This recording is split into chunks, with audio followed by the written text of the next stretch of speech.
like to tell a story, a tale, a fable, a rhyme or two. The world is full of stories that I'd like to share with you. There are stories about most anything: a frog, a prince, a princess, a king, a giant, or maybe some magic, and songs that we can sing. So listen to my story, a fairy tale, a nursery rhyme. And now the way it all begins is once upon a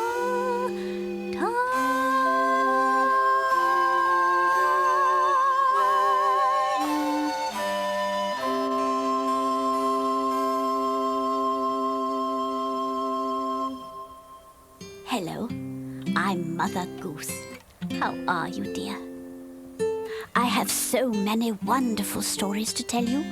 One of my favorites is about a distant cousin of mine.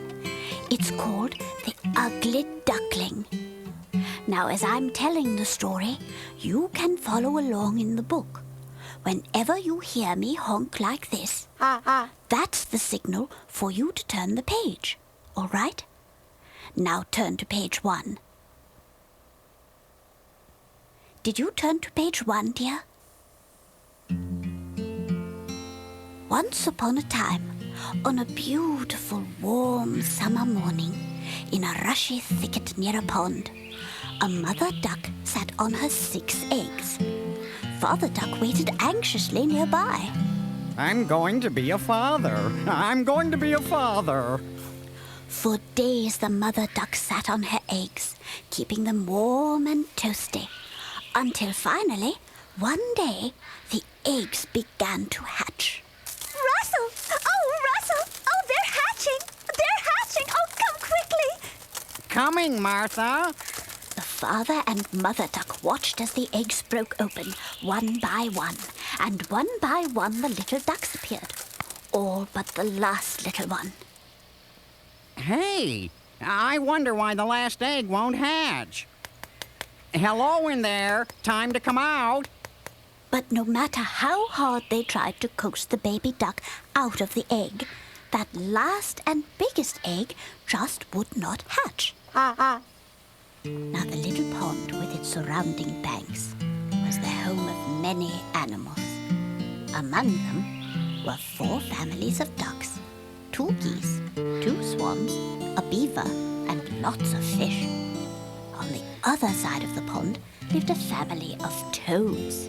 Meanwhile, the mother duck still sat patiently on her egg until, finally, the moment came when the last egg started to hatch. Russell? Russell! It's hatching! Oh, this is it! It's hatching! Now, by this time, all the animals had heard about the last egg that would not hatch. So when the mother duck started shouting, they raced to the nest to see the new baby duckling. So, the big moment's here, eh? The egg cracked open, and very slowly, a dark grey, not so tiny duck appeared. Hi, Mommy. Oh, Russell, look! Our baby! I know! We'll call him Hector! The father duck squeezed past the other animals to get a good look at the new baby, Hector. Let me see. Let me see. Why, he's... Oh, he's... He's ugly! Why, look how funny looking he is. But he's the silliest looking duck I've ever seen. Yeah, what an ugly duckling! All the animals laughed at Hector. He didn't look exactly like the other baby ducks.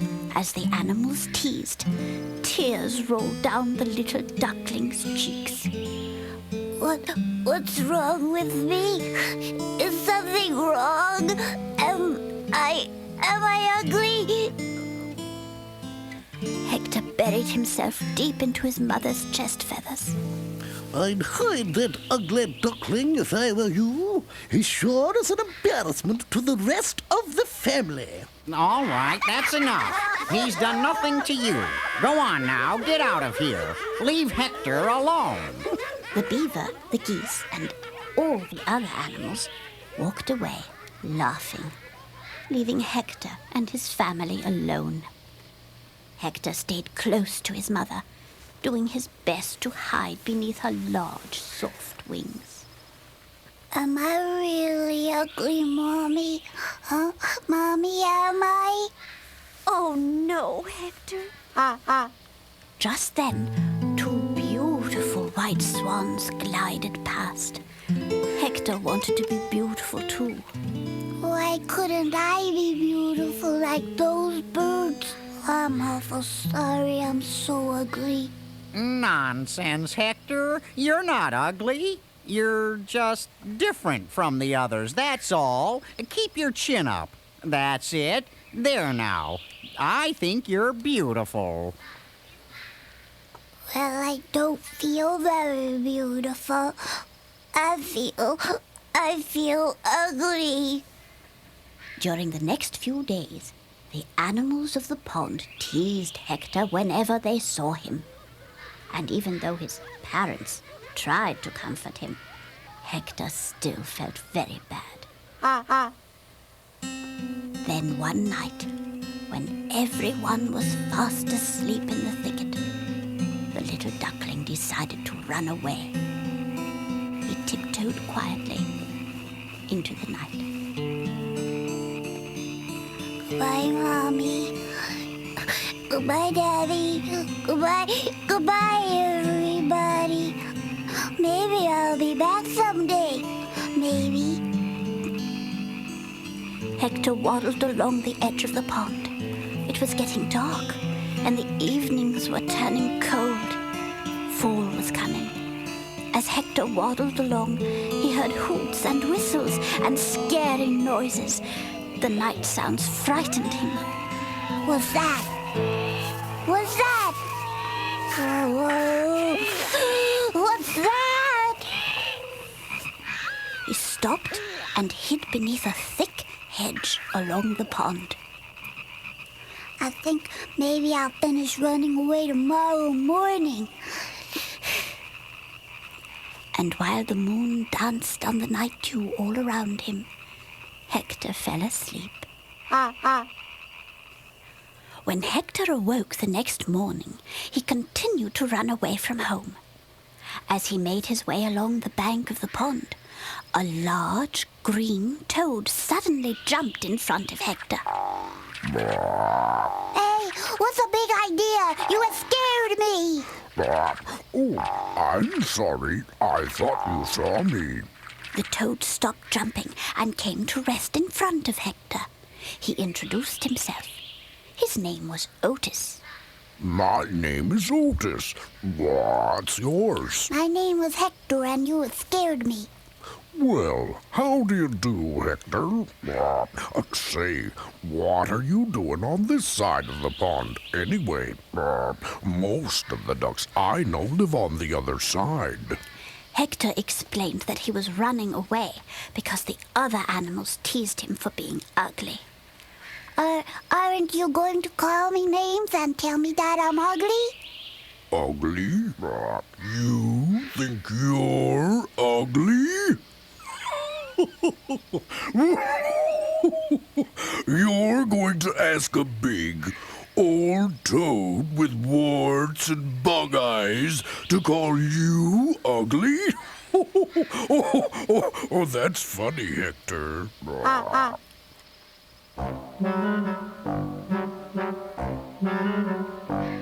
It's not what you are on the outside that matters.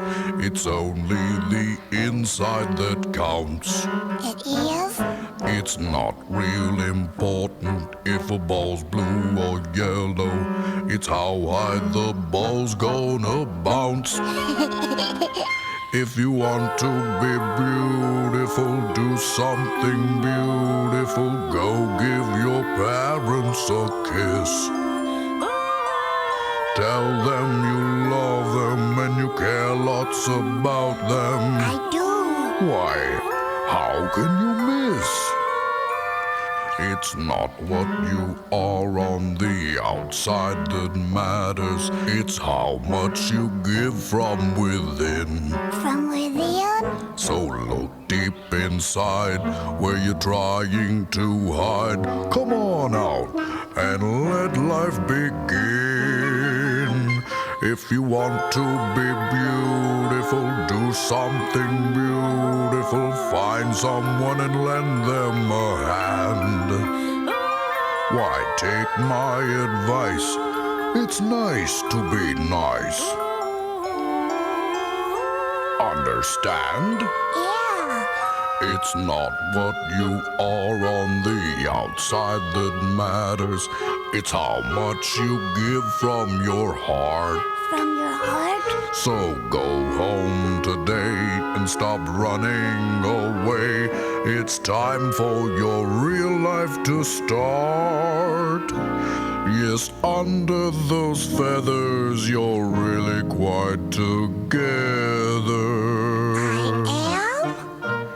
If you will just follow your heart.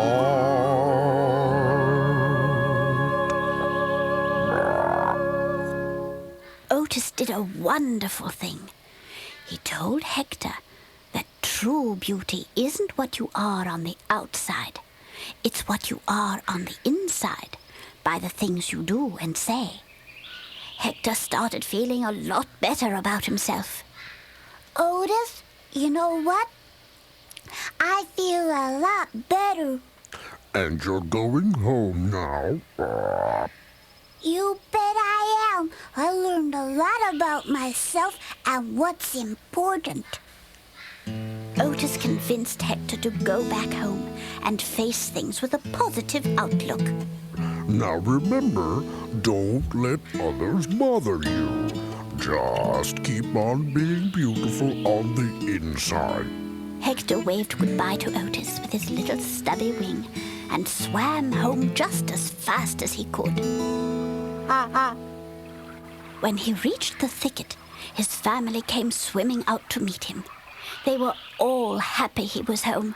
Oh, Hector! Oh, we were so worried. I know, Mommy. I'm sorry, Daddy. I won't ever run away again. Winter was coming. The geese, the swans, and the other ducks were flying south for the winter. To protect Hector from all the teasing that might happen along the way, Mother and Father Duck decided not to go south, but to keep the family home that winter. Then winter came. The pond froze over with ice, and snow gently fell on the thicket. Hector and his family stayed inside to keep warm. Finally, after a long winter, spring came. The sun showered the little thicket with warmth. The icy pond melted, and the snow disappeared. Just then, there was a loud flapping noise in the sky. Hector's brothers and sisters quickly ran out of the thicket to the pond and saw all the other ducks, geese, and swans returning from the south. Each bird landed on the pond, one after the other. Come on out, Hector. The water's great. Come on out, Hector. Look, everyone's back now. We're all waiting for you. But Hector wouldn't come out of the thicket. He just knew all the other animals would start laughing at him again. And that's what he had been dreading all winter long. He just wasn't ready to face them again. Hector doesn't want to come out because we teased him so much, huh? Yeah, we were wrong to tease Hector. Come on out, Hector, please. We're really sorry for calling you names before. Really, we are. We want to be your friends. Everyone called to Hector to come and join them in a swim.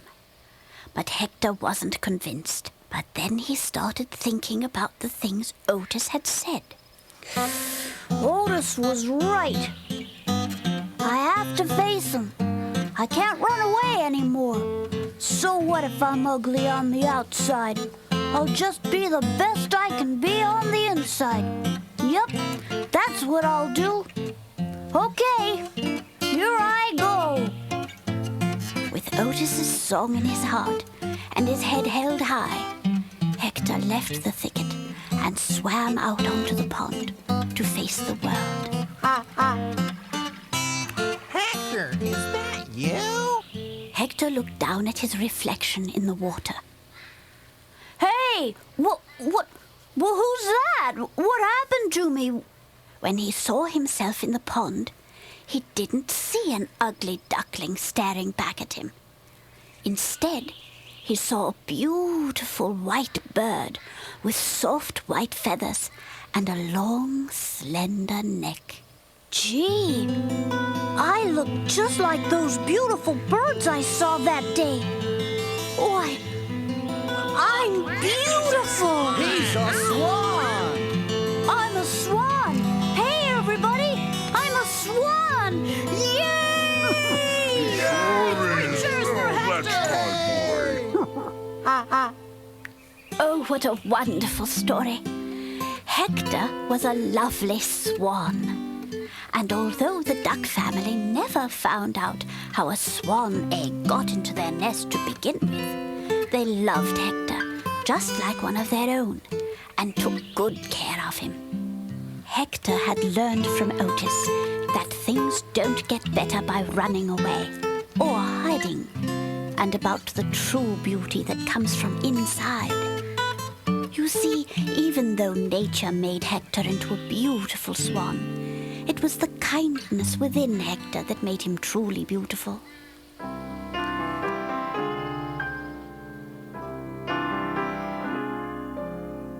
You can be love, you can be caring, you can be someone who dares to be daring. You are so young, you are so free. You can be anything you want to be. Be a swan, learn to fly. Don't be afraid to give it a try. Be a duck, learn to swim. No matter what, learn to jump in. You can be love, you can be caring, you can be someone who dares to be daring. You are so young, you are so free. You can be anything you want to be.